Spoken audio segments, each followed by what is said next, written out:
नमस्कार। आज हम बात करने वाले हैं पतंजलि की कहानी के बारे में। ये एक ऐसी कहानी है जिसमें विश्वास है, बहुत बड़ा व्यापार है और उतने ही बड़े विवाद भी हैं। यहाँ हम ऐसे ही जटिल विषयों को लेते हैं और उन्हें एक सीधी-सादी विजुअल कहानी में आपके सामने रखते हैं।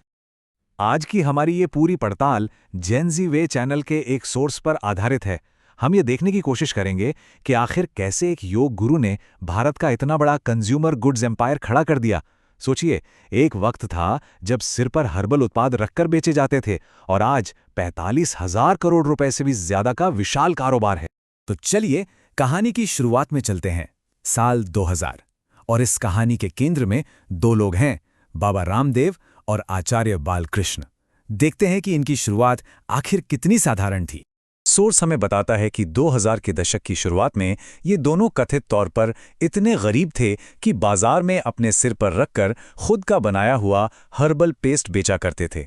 लेकिन फिर एक बड़ा मोड़ आया जब नए नए धार्मिक टीवी चैनलों पर योग के कार्यक्रम आने शुरू हुए। पहले तो उन्होंने एक छोटे चैनल संस्कार टीवी पर योग सिखाना शुरू किया और फिर जल्द ही वो चले गए आस्था टीवी पर, जो कि एक बहुत बड़ा प्लेटफॉर्म था। बस यहीं से सब कुछ बदल गया। उनकी सरल भाषा में योग सिखाने की कला ने उन्हें घर घर में इतना मशहूर कर दिया कि उनकी लोकप्रियता आसमान छूने लगी। तो अब सवाल ये उठता है कि टीवी पर मिली इस जबरदस्त शोहरत को इतने बड़े बिजनेस में आखिर बदला कैसे गया। सोर्स एक कथित 3 स्टेप वाले मॉडल का जिक्र करता है जिसका इस्तेमाल फॉलोअर्स को कस्टमर में बदलने के लिए किया गया। पहला स्टेप, दिव्या फार्मेसी क्लिनिक में फ्री चेकअप्स देना। दूसरा स्टेप, वहां आए लोगों को ये यकीन दिलाना कि एलोपैथिक दवाइयां असरदार नहीं हैं। और तीसरा और सबसे ज़रूरी स्टेप, उन्हें पतंजलि के ढेर सारे महंगे प्रोडक्ट्स लिखकर बेचना।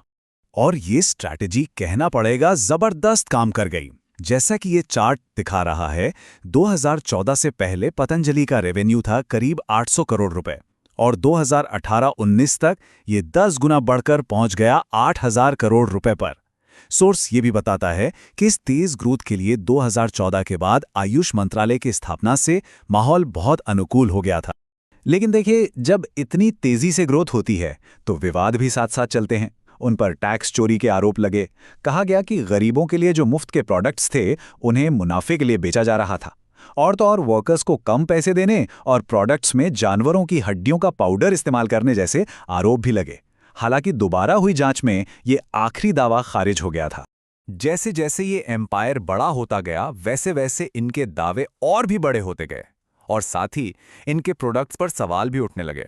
सोर्स कुछ बहुत ही कह सकते हैं असाधारण मेडिकल दावों का जिक्र करता है जो साइंटिफिक सोच से बिल्कुल मेल नहीं खाते थे।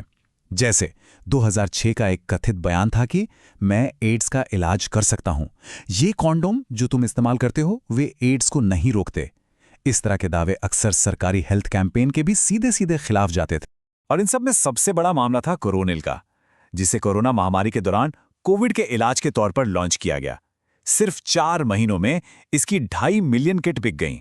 सोचिए, 2.5 मिलियन, इससे 250 करोड़ रुपए का रेवेन्यू आया। और ये मामला इतना बड़ा हो गया कि सुप्रीम कोर्ट को इसमें दखल देना पड़ा। सिर्फ बड़े बड़े दावे ही नहीं, सोर्स ये भी बताता है कि पतंजलि के कई प्रोडक्ट्स क्वालिटी और शुद्धता की जांच में फेल हो गए। इस लिस्ट में क्या क्या था? शहद जिसमें चीनी मिली, देसी घी जिसमें तेल की मिलावट, एलोवेरा जूस और तो और डेंटल प्रोडक्ट्स जिन पर वेजिटेरियन का लेबल तो था पर उनमें नॉन वेज चीजें होने के आरोप लगे। और इन सारे विवादों का नतीजा क्या हुआ? नतीजा ये हुआ कि पतंजलि की सीधी टक्कर शुरू हो गई भारत के मेडिकल एसोसिएशन और देश की सबसे बड़ी अदालत सुप्रीम कोर्ट से। यहां पर सोर्स एक बहुत ही दिलचस्प और कह सकते हैं कि एक विरोधाभास की तरफ इशारा करता है। पब्लिक में तो मॉडर्न मेडिसिन की खूब बुराई की गई, लेकिन जब खुद पर आई तो कथित तौर पर बाबा रामदेव और आचार्य बालकृष्ण दोनों ने ही एलोपैथिक अस्पतालों का रुख किया। जैसे हाई ब्लड प्रेशर के लिए एलोपैथी को बेकार बताया गया, पर 2011 में खुद बाबा रामदेव कथित तौर पर इसी समस्या के लिए प्राइवेट हॉस्पिटल में भर्ती हुए थे।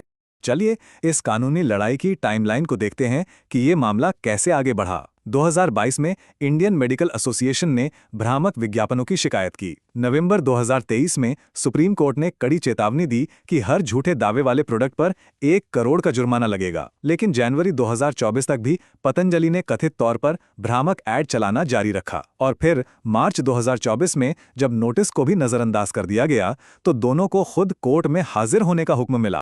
पर कहानी यहां खत्म नहीं होती। कोर्ट में माफी तो मांग ली, लेकिन उसके बाद सोर्स का दावा है कि बाबा रामदेव ने कथित तौर पर कहा कि माफी इसलिए मांगी क्योंकि कानून पुराना है और उन्हें ठीक से मार्केटिंग करने से रोकता है। अब ये बयान तो माफी की पूरी नीयत पर ही सवाल खड़ा कर देता है ना? तो ये सब कुछ हमें एक बहुत बड़े सवाल पर लाके खड़ा करता है, और वो सवाल है भरोसे का। एक तरफ तो ये ब्रांड है जिस पर कोर्ट्स और साइंटिस्ट्स की तरफ से इतने सवाल उठ रहे हैं, और दूसरी तरफ जनता का अटूट विश्वास है। इतने कानूनी विवादों, प्रोडक्ट क्वालिटी की चिंताओं और बड़े बड़े दावों के बावजूद पतंजलि की लोकप्रियता और बिक्री लगातार बढ़ती ही जा रही है। तो ये हमें एक आखिरी और बहुत ज़रूरी सवाल के साथ छोड़ जाता है कि जब कोई ब्रांड सेहत, आस्था और बिजनेस, इन तीनों के बीच की लकीर को इतना धुंधला कर दे, तो एक आम इंसान सच और झूठ का फर्क कैसे करे?